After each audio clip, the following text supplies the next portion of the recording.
México. Arqueólogos del Instituto Nacional de Antropología e Historia, mejor conocido como INAH, descubrieron en un predio que pertenece a la segunda sección del bosque de Chapultepec los vestigios de un caserío con más de 1500 años de antigüedad, mismo que guarda semejanza con el estilo clásico teotihuacano.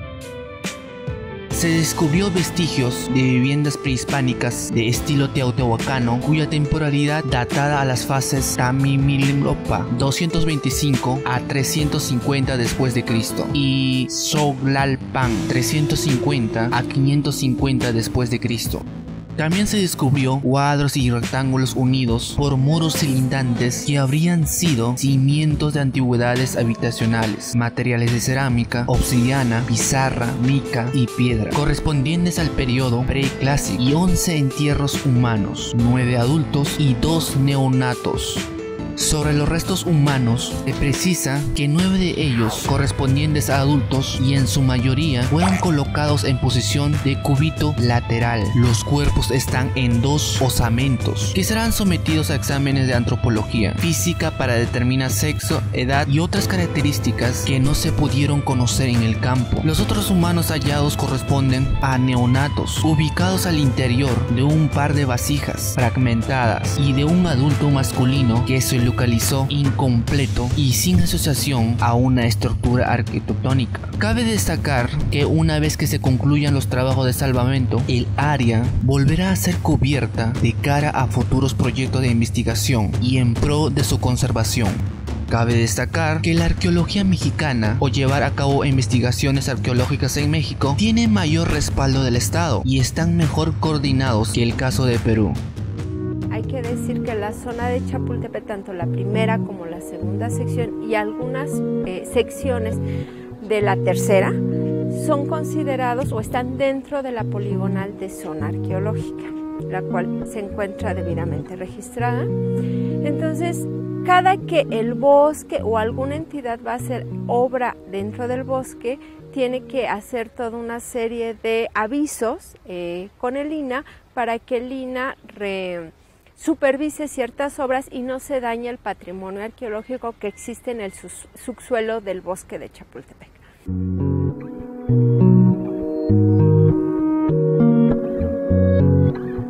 Y bueno, aquí lo que tenemos actualmente, y sorpresa para nosotros, es sí una unidad teotihuacana, pero la sorpresa es la antigüedad, porque se trata de una unidad teotihuacana donde tenemos material de la fase Tlamimilolpa y Xolalpa.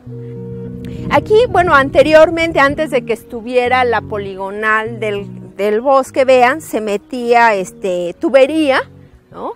No había una vigilancia y se destruía parte del patrimonio de los mexicanos. Pero ahora, gracias a la poligonal, ya eso no va a suceder. Aquí los chicos están trabajando. Vean claramente cómo vienen los muros y el cuarto cerrando. Son una serie de rectángulos y cuadrados, todos unidos por muros, digamos, que comparten o colindantes. Aquí tenemos 8 metros de largo, por, fíjate, 1, 2, 3, 4, 5, 6, 7, ¿no? Entonces tenemos 14 metros de largo. Y esto ha sido con el fin, porque al principio nosotros pensábamos que era una pequeña casita teotihuacana, pero comenzamos a hacer el seguimiento de muros y nos dimos cuenta que eran cuartos y más cuartos. De ahí que decidimos, en vez de seguirnos ampliando aquí, irnos en perpendicular a un muro que tenemos ahí, lo seguimos y del otro lado volvimos a encontrar muros. Por eso todavía falta hacer un par de excavaciones a través de calas transversales para que podamos saber los límites del asentamiento. Otra cosa importante es de que en las esquinas de estos cuadros estamos encontrando entierros humanos. Nos están saliendo entierros, pero con deformación craneana, que también es típicamente teotihuacana.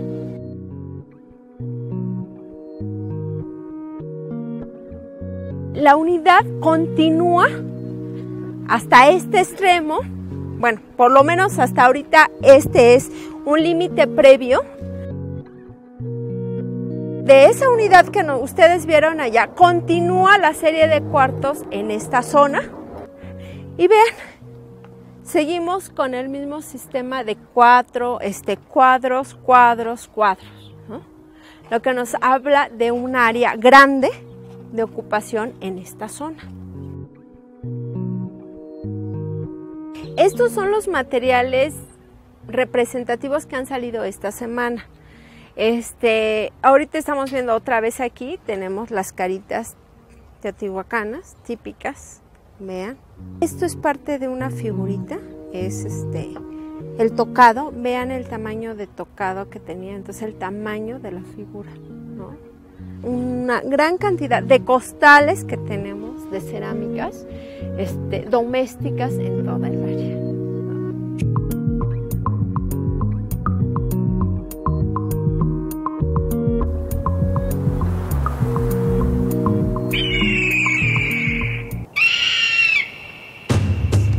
Perú. La semana pasada se ha dado a conocer el descubrimiento más de 25 nuevos geolíficos en la provincia de Pala, Ica, Perú. Cabe aclarar que no estamos hablando de los geolíficos hallados hace unas semanas, noticia que hemos tenido en este canal. Según el arqueólogo responsable de las líneas de Nazca y Palpa, buena parte de los geolíficos de Palpa fueron realizados por las culturas Paraca y Topara entre 400 años antes de Cristo y el inicio de nuestra era. Una de las ventajas de las figuras de Palpa es que muchas de ellas se pueden ver sin la necesidad de realizar un sobrevuelo, como ocurre en la línea de Nazca. Sin embargo, para el proceso de registro, los investigadores utilizaron drones que grabaron imágenes desde 30 metros de altura. Lo curioso de Palpa es que las líneas muestran rasgos antropomórficos y figurativos: una orca, un mono, una bailarina, un pelícano. Este hecho ha despertado el afán de los científicos por determinar qué utilidad tenían para las civilizaciones precolombinas, en vista de que se cree de que las formas geométricas plasmadas en Nazca eran una ofrenda a los dioses por las lluvias en la zona desértica. Usted debe saber que los geoglíficos de Palpa fueron descubiertos en 1906, un año antes de que las figuras de Nazca fueran descubiertas formalmente en 1927. Probablemente con los últimos descubrimientos de la línea de Nazca no se deba conocer con ese nombre, sino más bien las líneas de Nazca y Palpa. También se debe conocer que en 2016 se cambió el nombre de las líneas y geoglíficos de Nazca y de Pampas de Jumana por el de líneas y geoglíficos de Nazca y Palpa como patrimonio de la humanidad.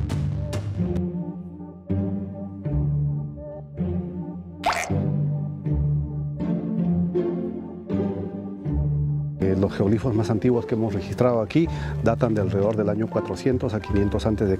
Eso quiere decir en pleno desarrollo de la cultura Paracas. La mayor parte de figuras, a diferencia de las Nazca, que son estilizadas, acá estamos hablando de figuras antropomorfas, de aves y felinos asociados a estas figuras que nos están planteando que son diferentes a aquellos de Nazca, que son más antiguos, que están dibujados con una técnica también diferente y que ahora tenemos que tratar de investigar en los valles a la sociedad, a la gente, al pueblo que hizo estas figuras para entender el significado. Yo debo incidir de que también es importante involucrar a la comunidad local, pero siendo un territorio tan grande es importante de que la población esté involucrada en la conservación y en eso también estamos trabajando.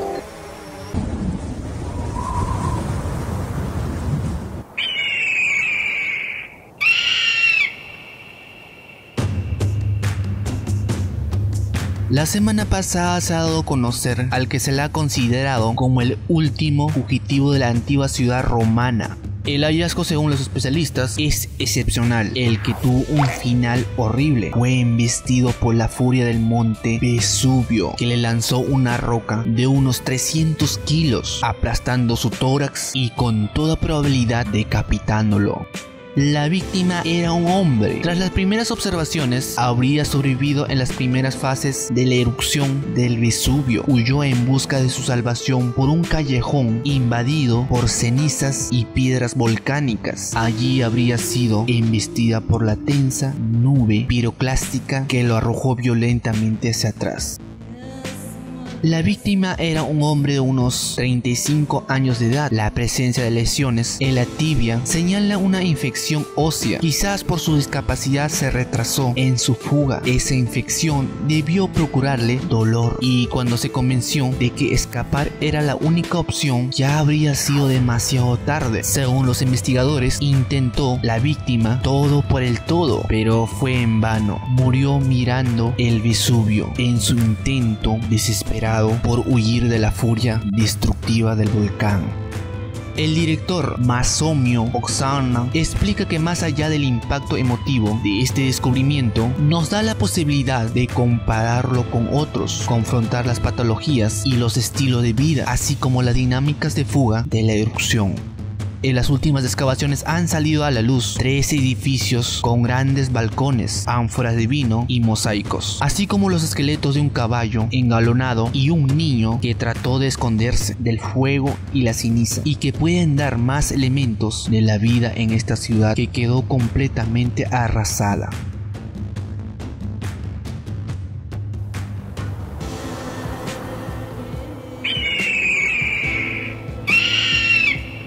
España. Uno de los mayores misterios en la arqueología es la desaparición de los neandertales. En este canal hemos tenido mucho de ellas, en distintos estudios, con distintas conclusiones. Anterior a este estudio, varios estudios sugirieron una supervivencia tardía en el sur y el centro de Iberia, hasta hace alrededor de 32.000 años. La controversia existe en torno al momento de la desaparición de los neandertales y la llegada de los primeros Homo sapiens. Desde la época de 1990, el debate se ha centrado en el norte de la península, donde gracias a las dataciones de carbono 14 se sabe que los sapiens y los neandertales coexistieron en Oriente Próximo. Y hoy en día, gracias al ADN, sabemos que hubo intercambio genético, pero que este intercambio se produjo antes de la llegada de los sapiens a la península ibérica. Por esa razón, el debate sobre la coexistencia de sapiens y neandertales en la península ha sido y es muy controvertido. En esta ocasión, el estudio se llevó a cabo sobre el yacimiento del Abrigo del Molino, que proporciona un registro detallado y cronológicamente bien limitado de la presencia del neandertal tardío y el cambio morfodinámico en la región central de Iberia en tiempo de cambios climáticos a escala milenaria. El estudio proporciona una evidencia de una pronta desaparición de los neandertales en el centro de Iberia entre 45.000 y 41.000 años.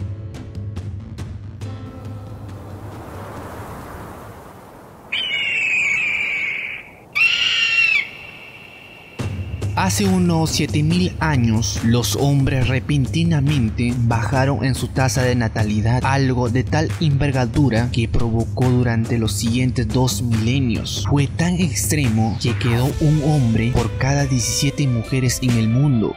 Pero, ¿por qué sucedió esto? Este colapso biológico se denomina cuello de botella postneolítico del cromosoma Y. Como bien sabemos, explicado en términos simples, lo que define el sexo de una persona son 2 cromosomas, y como bien sabemos, el varón proporciona el cromosoma XY y la mujer XX. Eso quiere decir, lo único que define a un varón es el cromosoma Y. El estudio nos dice lo siguiente: hace 7.000 años, cuando el supervolcán Toba hizo erupción en Sumatra y sumió el planeta en invierno durante 6 largos años, provocando una edad de hielo instantánea, provocó guerras entre clanes patriarcales. Después del inicio de la agricultura y el pastoreo, hace unos 12.000 años, las sociedades se organizaron cada vez más en torno a grupos de parentescos extendidos, muchos de ellos clanes patriarcales, organizados alrededor de parientes de linaje paterno. Las mujeres se podían unir con hombres de otros clanes, pero ellos no podían salir de su grupo, estaban todos emparentados y por lo tanto compartían un mismo cromosoma Y, al menos desde el punto de vista de esos cromosomas. Es como casi si todos en un clan tuvieran el mismo padre. Esta hipótesis fue comprobada por modelos matemáticos y simulaciones por computadora, en las que los hombres luchaban y morían por los recursos de sus clanes que necesitaban para sobrevivir. Los investigadores creen que este marco de trabajo puede aplicar en otras áreas, en cualquier lugar donde los patrones históricos y geográficos de las interacciones culturales pueden explicar los patrones que se ven en la genética.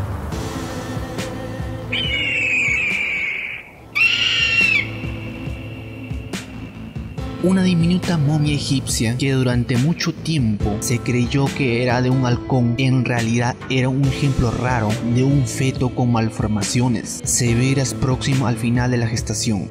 Las exploraciones detalladas por micro-TC han desenvuelto prácticamente a la momia para revelar lo que había sido una tragedia familiar hace 2 milenios. Un varón nacido entre 23 y 28 semanas de gestación y con una rara afección llamada anencefalia, en la que el cerebro y el cráneo fallan para desarrollarse apropiadamente. Las imágenes muestran que los dedos de los pies y las manos bien formados, pero un cráneo con graves malformaciones. Pero la parte superior del cráneo no está formada. Los arcos de las vértebras y de su columna vertebral no se han cerrado. Sus pabellones auditivos están en la parte posterior de su cabeza. High resolution scan, and then I started to build a team of people to look at the scans and to see if we could figure out what was going on. We were able to determine that it's male, that it's 23 to 28 weeks old, and on the basis of really, I think, probably the highest resolution scan of a fetal mummy ever made, we've been able to determine it was severely anencephalic in the stillbirth. So then as an anthropologist, I'm interested in what does that mean culturally.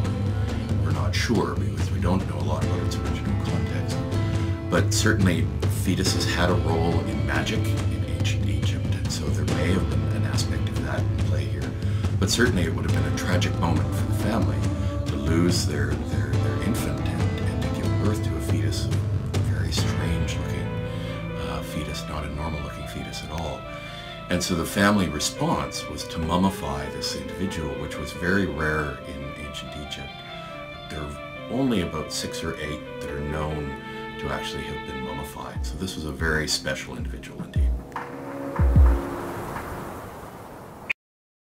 Y eso ha sido todo. Yo soy Larico y esto es Arqueocatari, en donde hablamos de paleontología, arqueología y historia en general. Si te ha gustado y aún no estás suscrito, puedes unirte a esta comunidad suscribiéndote y ayudar al video con un like y un comentario. Nosotros nos adentramos en la tecnología del ADN antiguo para estudiar los restos óseos de individuos infantiles sacrificados en honor a una deidad, en este caso Tlaloc y los Tlaloques.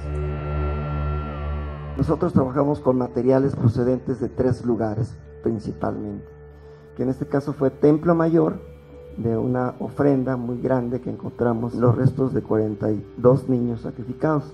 Otros materiales procedieron de Tlatelolco, del templo dedicado al dios, a la deidad Ejecatl-Quetzalcóatl.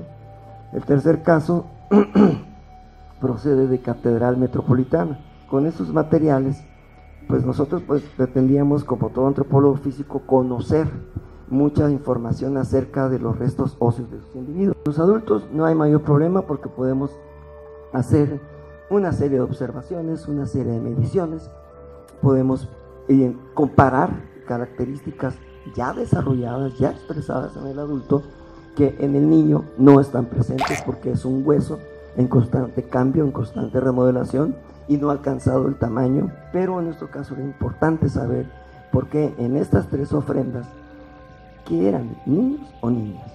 ¿Sí? Era una pregunta fundamental porque de ahí dependía si lo podíamos asociar a un ritual, a una deidad, a un edificio, a un templo.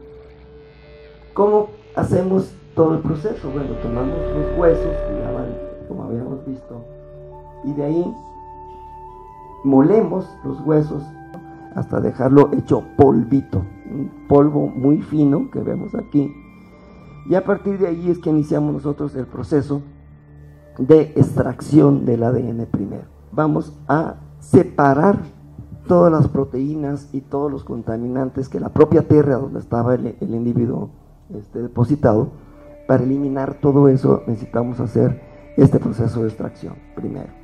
Se centrifuga, se empiezan a separar lo que se llaman las fases, que son diferentes compuestos. Todo lo de abajo es el contaminante, lo sucio, lo que nos sirve, y se recupera toda esta parte de aquí arriba, que sigue estando sucia todavía, pero donde se supone que está el ADN diluido que nosotros extrajimos del hueso. A través de este análisis podemos identificar correctamente que todos los individuos que se encontraron en estas ofrendas eran de sexo masculino. Los depósitos constituyen ejemplos específicos de peticiones de lluvias, de agradecimientos que se daban a los tlaloques, que podían ser también pagos. Todo esto parte fundamentalmente de una tecnología que nos permite aclarar, sin lugar a dudas, un aspecto fundamental, una pregunta fundamental sobre unos esqueletos de los cuales de ninguna otra manera hubiéramos podido acceder